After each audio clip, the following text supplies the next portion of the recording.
আসুন সালফে সালিহিনের কয়েকটি কথা আমি আপনাদের সামনে শেয়ার করি।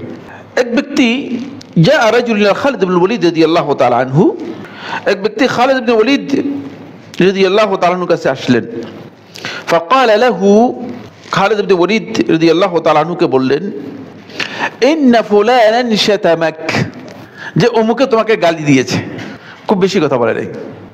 আমাদের কাছে এরকম প্রচুর ভাই আসেন, বলে আপনার ব্যাপারে অমুক শেখ বিরূপ মন্তব্য করেছে। প্রায় দেখি তিনি শয়তানের মেসেঞ্জার হিসেবে আসছেন আমার কাছে, বলে শেখ দেখেন নেই আপনার ব্যাপারে মানে কি কি মন্তব্য করেছে, আপনি শয়তানের মেসেঞ্জার হিসেবে আসছেন, কারণ আপনাকে শয়তান পাঠিয়েছে, আর কেউ পাঠায় নেই। দেখেন খালিদ ইবনে ওয়ালিদ রাদিয়াল্লাহু তাআলা অত্যন্ত বিচক্ষণ মুসলিম সেনাপতি ছিলেন।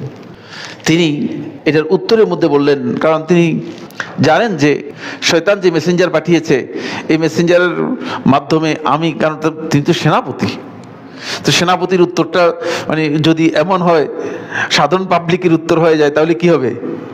তাহলে গন্ডগোল এমনি বেঁচে যাবে। দেখেন মানে বিষয়গুলো খুব ইম্পর্টেন্ট বিষয়।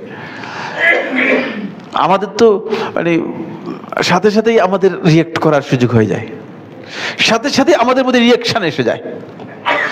তখন খালিদ ইবনে ওয়ালিদ রাদিয়াল্লাহু তাআলা আনহু উত্তর দিলেন, তিলকা সাহিফাতুহু, ওইটা তার আমলনামা, ফালইয়ামলাহা বিমা শাআ, সে তার আমলনামা কিভাবে পুরাবে সেটা তার কাজ, যেভাবে খুশি পুরাক, তোমার দায়িত্ব না। দেখছেন উত্তরটা, বুঝতে পেরেছেন বিচক্ষণতা কি?